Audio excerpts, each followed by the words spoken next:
Hi, masipag bagdi po sa ating lahat. So, sir, kasi masipag yung bagong update po dito kay YouTube po. Ngayong darating na July 15, 2025. Malapit na po mga sipag, ilang araw na lang po, no? So, ako'y natutuwa dito sa bagong update niya po mga sipag ito kay YouTube po mga sipag. Bakit? Kasi nga po mga sipag, yung aking isang YouTube channel na Kasipag Vlog po mga sipag, na-monetize po ito sa kabilang ng pagiging pasaway ko po dito kay YouTube sa pag-upload ng mga content video na hindi po ako nasunod na comply sa kanilang community guidelines. Oh, di ba? Paano ka naman na-monetize, Kuya Chris, na naging pasaway ka naman pala? Kasi mga kasipag, share ko lang, no?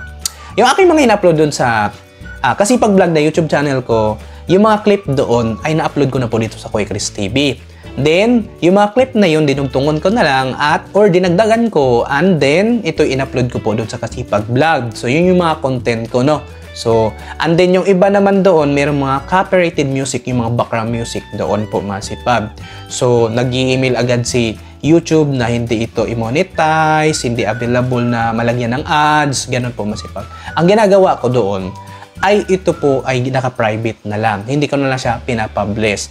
Pero nung na-meet ko na yung criteria po mga kasipag, yung 1K subscribers, then 4,000 public watch hours. So na-meet ko na yun mga sipag. So akala ko hindi talaga ako ma-monetize kasi yung mga content na yun puro pasaway. Mga kasipag, nagulat na lang ako, inimbitahan ako for YPP. Then pag-apply ko masipag, na-aprobahan ito kaya sobrang happy ako noon.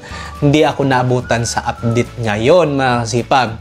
Pero ngayong update na ito mga sipag, ay talagang pinapaganda na po yung platform ni YouTube or ni Facebook sa ibang platform po mga sipag. Habang tumatagal, may mga new update at mayroong paghihigpit po mga sipag. Gaya nito sa bagong update nila mga sipag. Ang nakalagay dito, YouTube policy updates. These articles summarizes recent and past updates made to YouTube policies. For other updates related to creators on YouTube, see our creators updates.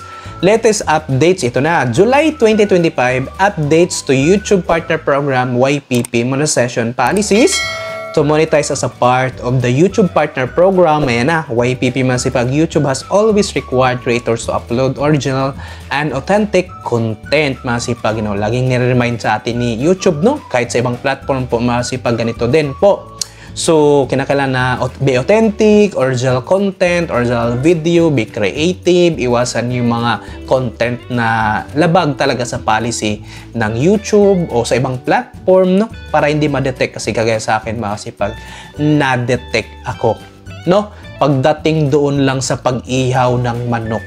So, grabe mga kasipag, yung pagsabong, yung tayaan, ganun po, mga kasipag, Yun, nung nag-ihaw lang kami, ganun din po, na-detect talaga. Nabigyan tuloy ako ng, ay, halos ma-strike pa. So, warning. Ayan mga kasipag, So, mag-ingat talaga tayo sa pag-upload ng content. So, dito mga kasipag, authentic video, original video po mga kasipag, dapat na-comply talaga. And then, on July 15, 2025, YouTube will update our guidelines to better identify mass-produced and repetitive content. This update will be better reflect what authentic content looks like today. Mga kasipag, ulitin ko po sa inyo mga sipag. Para tayo po i-monetize, iwasan na po natin yung mga kung sa kabilang platform pa, yung mga unoriginal content na hindi po sa atin yung mga content. Iwasan na po natin. At ito na rin po, yung gaya sa aking ginagawa, na inuulit-ulit pa rin po yung content. Compilation content. Dinugtungan naman yung sa akin naman. So, meron nga akong in-upload sa Kuya Chris TV, in-upload ko rin doon sa Kasipag Vlog. YouTube channel yan, ha? So, buti na lang na monetize pa rin. Hindi ko alam, mga kasipag, sa awa ng Diyos. Pero yun naman, ay naka-private naman yon. Yung alam ko na naulit ko na namang na-upload, naka-private yon mga kasipag. So, na-monetize pa rin. Kahit yung mga alam ko na pag-upload ko ay mayroong mga copyrighted music, naka-private yon, hindi yun naka-publish. Pero yung iba na mayroong mga additional clip na dinugtungan ko, compilation, nakapost talaga yung publish. So, nagulat na lang ako, mga kasipag, ito pa rin po ay na-monetize ni YouTube po, mga kasipag. Pero ngayon sa update na to, hindi na po basta-basta. Baka sakaling ma-detect. Yung sa akin pa naman, mga kasipag, 10 minutes yung clip na yun dito sa Kuya Chris TV na upload ko. So, pagdating doon sa Kasipag Vlog Day sa YouTube channel ko na Kasipag Vlog, so, compilation, dinugtungan ko siya. And then, umabot na siya halos 20 minutes o 30 minutes. So, ayun, pinost ko. Pero ngayon mga kasipag, dahil sa haba-haba ng video na clip na yun, mga kasipag, yun, baka sakaling ma-detect, iwasan na po yung mga ganong gawin. Kasi ginagawa ko yun, diskarte. As a diskarte, para masulit ko yung paggawa ko ng content, no? Pag-effort ko doon. Pag-i-edit, ayan, pagpupuyat. Gusto ko talaga mabe-benefit ko pa, mapakinabangan ko pa tong content na to. Kaya yung iba, ganun din po yung diskarte. Ayan ha, nagkakaroon ka ng diskarte. Pero ngayon, sa update na to, ngayon YouTube medyo higpit na talaga, no?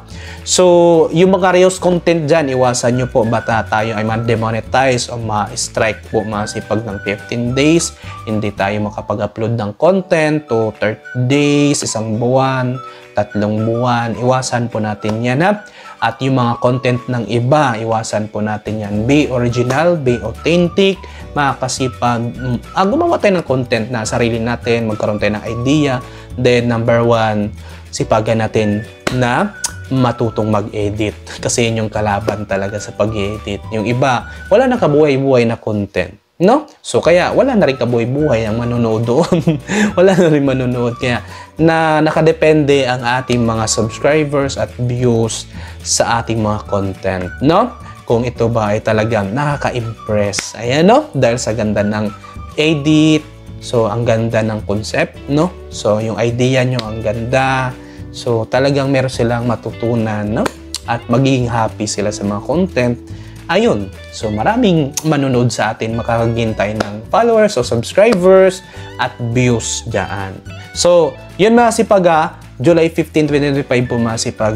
So, kung hindi ka pa monetize dyan, iwasan natin yung mga video na galing sa iba o iwasan po natin yung uulitin na naman natin in-upload na naulit na natin in-upload sa isang channel natin.